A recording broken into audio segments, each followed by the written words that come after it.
That was power in that song. That was power in the praise. That was power in the national anthem. Thank you to our quartet. That's, I think, one of the most beautiful arrangements of the national anthem that I've ever heard. And a thank you to them, our choir, all the musicians, all of you for being here on a Memorial Day weekend. You always wonder, okay, is everybody off on vacation? A lot of people are, and we'll remember them, but we're glad you're here in this place. We're also remembering during this time that it is graduation time. Next week we will be honoring our graduates at every level, and so take note of that. This was the picture of this room this past Thursday afternoon at 12 o'clock. The senior class of South Rowan High School did their walk through the middle school and then held the luncheon, their senior luncheon here in this place, just as they'd done several years in the past. We're always glad to have them there. If you look up towards the, and they all had their cap and gowns because they walked the middle school hallways in their caps and gowns on Thursday, and then they came into this place. If you look up on the curtain there, the curtain was closed because we were preparing for the preschool program same day, and it was pretty cool because the graduates came in, and I think some of them got the idea that, you know, we were trying to say something different, but the banner pretty much says, "Look out, kindergarten, here we come." We could have changed that to "Look out, real life, here we come" for those graduates. But that was pretty cool to have the seniors here for lunch, and then about 6:30 to have the preschool, and it was a fantastic preschool program too. It was pretty cool. We also had a middle school chorus concert. The China Grove Middle School has their chorus concerts in this room, and this past Monday night, over 400 gathered for that in this place. So we're reaching out in a lot of different ways, a lot of blessings had in those. But we congratulate all our graduates, and please be here on hand next week so that we can honor you. All right, this is Memorial Day weekend, I should say. And I look on the front of the bulletin, and it's sort of odd because you see Happy Memorial Day. And realizing what that word stands for, or what the day stands for, as Dennis gave us recollection of that just a few moments ago, it doesn't seem like it could go together, Happy and Memorial Day, when there are men and women who have given their lives for us. Their very lives, and that's not a painless thing to do. It's full of pain. It's full of sacrifice, as that prayer pointed out, not just for those who do it, but for families left behind. So where do you come off saying Happy and Memorial Day in the same phrase? Well, it's very easy. It's because if it wasn't for Memorial Day, this would not be a happy day for us. If it wasn't for Memorial Day, we wouldn't be in this place enjoying the things that we enjoy. And I know it sounds so cliche, and a lot of us who haven't experienced the trauma of going to war do not have a clue when it comes to the sacrifice, the true sacrifice that has been paid in so many ways. But it's wonderful to look around and to see those men and women who stood just a few moments ago. Some of them, the choir, were standing amongst others.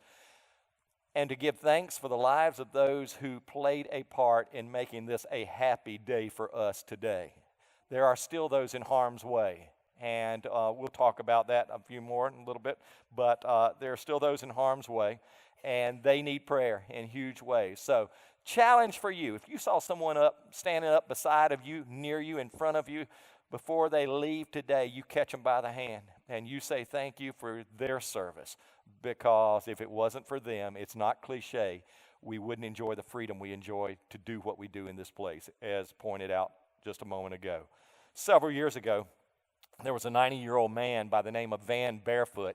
Van Barefoot was 90 years old when living in a development in Virginia outside of Washington, D.C. And he decided to do something that nobody in that development had done. He decided to put a flagpole in his front yard and raise a flag, a United States flag.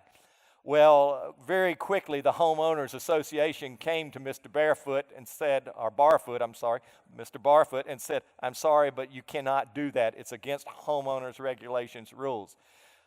Mr. Barfoot said, "Tough," basically.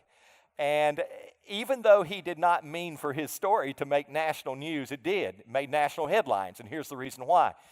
Because the Homeowners Association didn't realize who they had told not to raise a flag. You see, Van Barfoot was a 90-year-old, but in 1944, or actually in 1940, he enlisted with the U.S. Army right before World War II for us. He enlisted in the U.S. Army, and he went into service. By the beginning of the war and into the war, he was in Europe, in the European theater, fighting with the U.S. Army and standing up for his rights, our rights, all rights, and fighting against Nazism. He was in Italy during one battle, and the enemy, the Germans, they were in a sort of entrenched in hills above them. They were in a valley, and his unit was pinned down. So Van Barfoot slid across a minefield, went up the hills, took out 3 enemy machine gun positions, captured 17 Nazis, led them back down the hill, and then after it was all said and done, took out himself, by himself, alone, 3 German tanks that were trying to take that position from them. For that, he received the Congressional Medal of Honor. And so when the negative news hit the papers that this 90-year-old Congressional Medal of Honor recipient had been told he couldn't fly an American flag, needless to say, the Homeowners Association was pretty much covered with negative comments and with others as well. And so Barfoot won the right. The Homeowners Association came to him and, not realizing who he was, let him fly his flag. It was interesting because he said this. He said, doesn't matter what they say, if I can or can't, they're not taking it down. This was a 90-year-old at that point. And I love what the newspaper accounts said afterwards. They said, if the Homeowners Association had really done their homework, they would have read the citation on the Congressional Medal of Honor, which had in quotes, "This man does not give up." All right? What a guy, what a guy. But you know what? There are stories out there, incredible stories, even in this room, of those who have paid the price. I had the awesome opportunity to read the bio of one of our members this week. One of our members who has served in the military for years, one of our members who has served, and I will not call his name, but one of our members who has served in special forces. He has been involved in combat in many different realms and many different places where he has shared some of the stories with me, some of the stories he's not sharing with me. He can't share with me. But you know what? Around us are men and women who in times of war and in times of peace truly stood for you. They stood for you.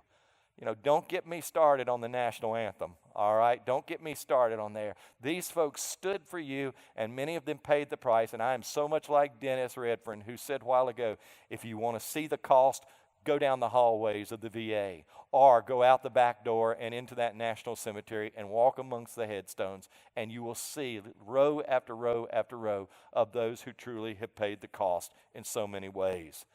I want to lift up a battle that went on thousands of years ago, and it's not exactly a battle that comes from our own country's history, but it is a battle of one who fought for you and who paid the price in many different ways in the same sort of way, recognizing that the gift of freedom does not come without the cost of freedom. And that's not just our military who recognize that, and we should recognize that, but as believers, we ought to recognize that with our faith as well. We're reminded today of the heavy cost that freedom certainly has, it comes with it, that many of us don't really think we're going to pay for. While I know that Jesus paid the ultimate price for our freedom by dying on the cross, there were many who, down through the ages, also paid a price just so that you can do and I can do what we do in this place today as well. One of the guys named, the soldier I want to lift up, is a guy you've heard of before. His name is Paul.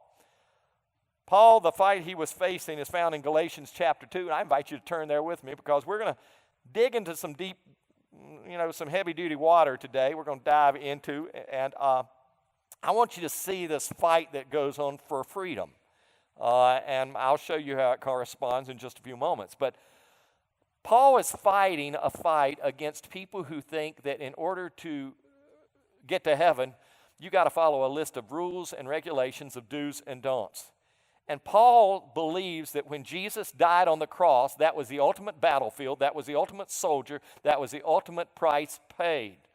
And so he believes that there is nothing else needed. There is no list of rules, no do's and don'ts that you have to keep to have that eternal freedom.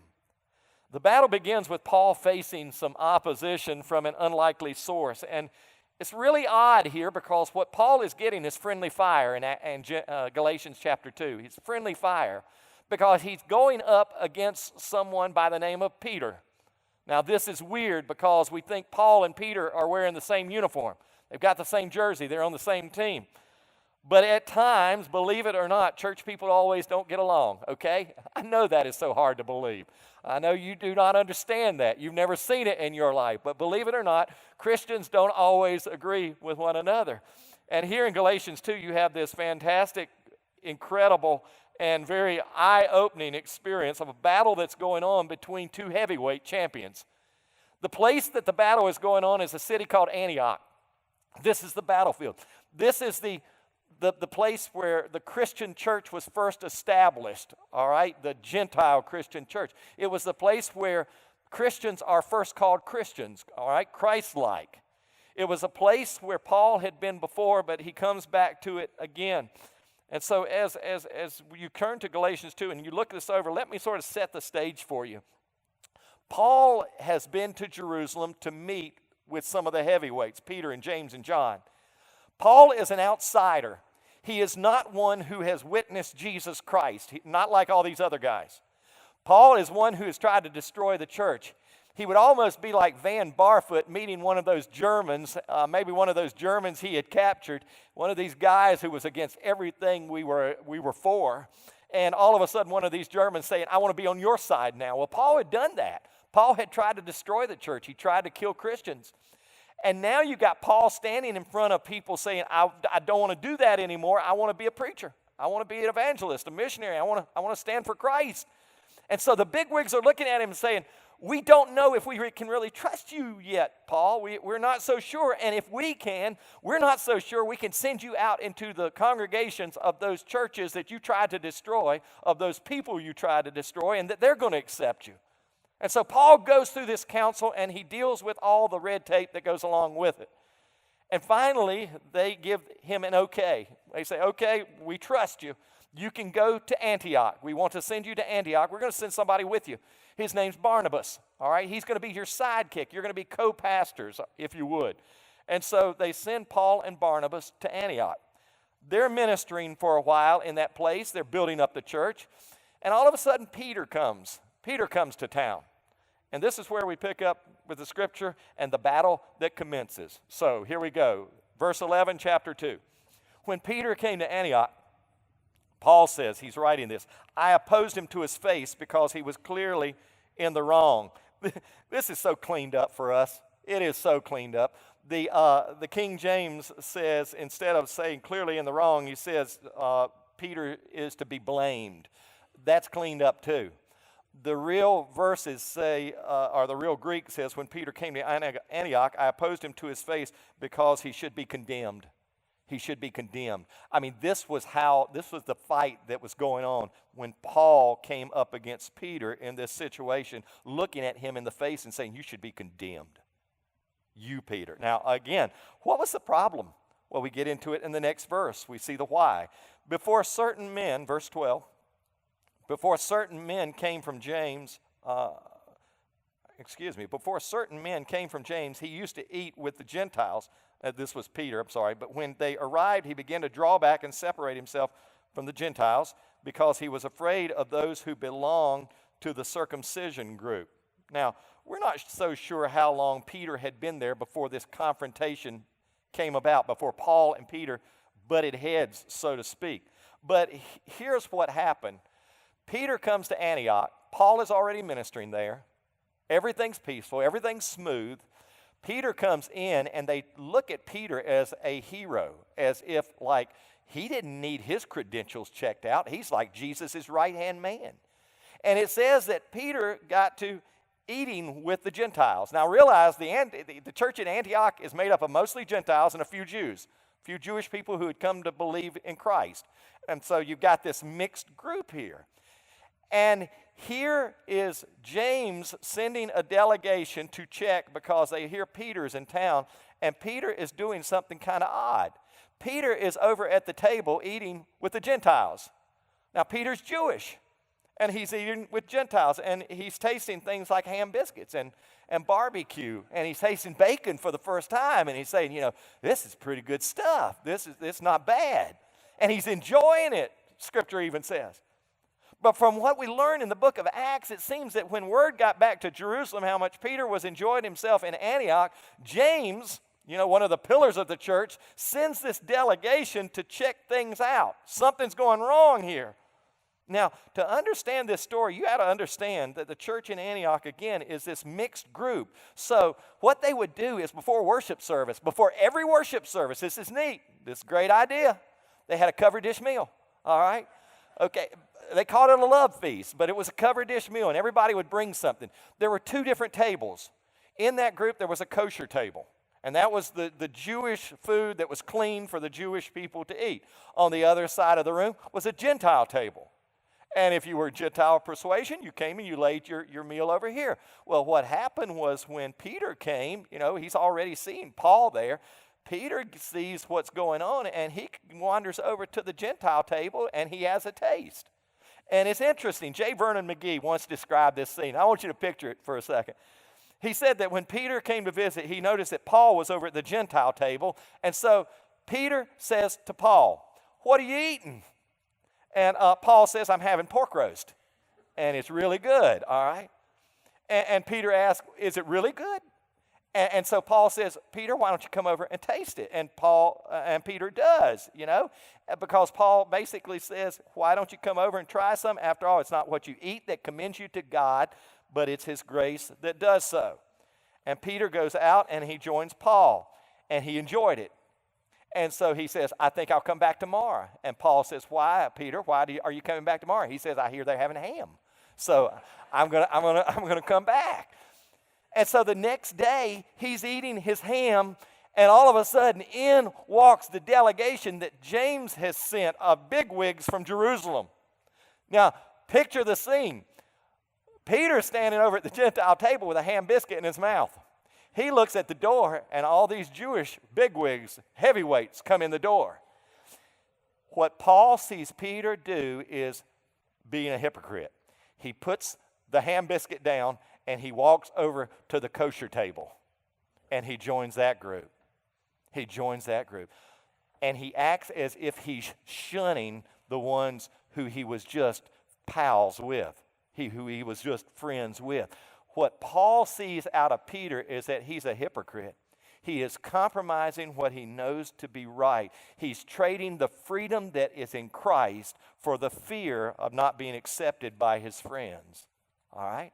Now, I want you to think about this for a second, because you are probably sitting there saying, "Okay, David, this is interesting. Not exactly the Memorial Day message I wanted to hear today, but where do I fit in?" Here's where you and I fit in. Because quite often you and I do the same thing in this walk, is that we are enjoying close fellowship with Jesus Christ. We have been freed from the bondage of sin. We have the chains broken. We are enjoying that tight walk with Him. Oh, He walks with me, He talks with me, and He blesses me all the day long, all right? And we are enjoying that. Nothing could be better, sort of like a Sunday morning. You look good in every way, shape, and form. Maybe even out there during the week, hopefully you look good at points, many points. But then you look over, and the world's eating from another table. And they're enjoying some of the junk that you ate when you were out of fellowship with Christ, when you had never even come to Christ. And you're looking over at them and you're saying, "I used to be involved in that, and I used to enjoy that. That used to be a lot of fun." And so once in a while, you and I have a way of slipping from the table in fellowship with Christ over to the table that's not in fellowship with Christ, where the world's eating from.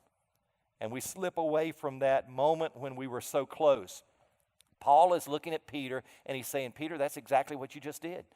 You are slipping away from that moment when you had it going and you were connected with Christ, and you were bringing Gentiles into the church, and all of a sudden you're being a hypocrite.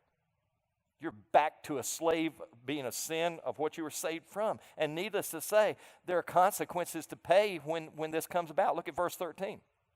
Verse 13 says, the other Jews joined him in his hypocrisy, so that by their hypocrisy even Barnabas was led astray. What's this mean? It means when you and I sin, there are quite often others looking at us, and they follow right along. They follow right along. And this is weird because Barnabas was led astray. Paul's right-hand man, Paul's co-pastor and Paul's best friend. And in this moment, Barnabas is led astray. He shies away from that Gentile table and goes over. And what David Jeremiah points out is that the gospel of Jesus Christ is all about freedom. And the fact that salvation is by justification through faith in Jesus Christ alone. It doesn't hinge, your salvation in Jesus Christ does not hinge on a bunch of rules and regulations, do's and don'ts.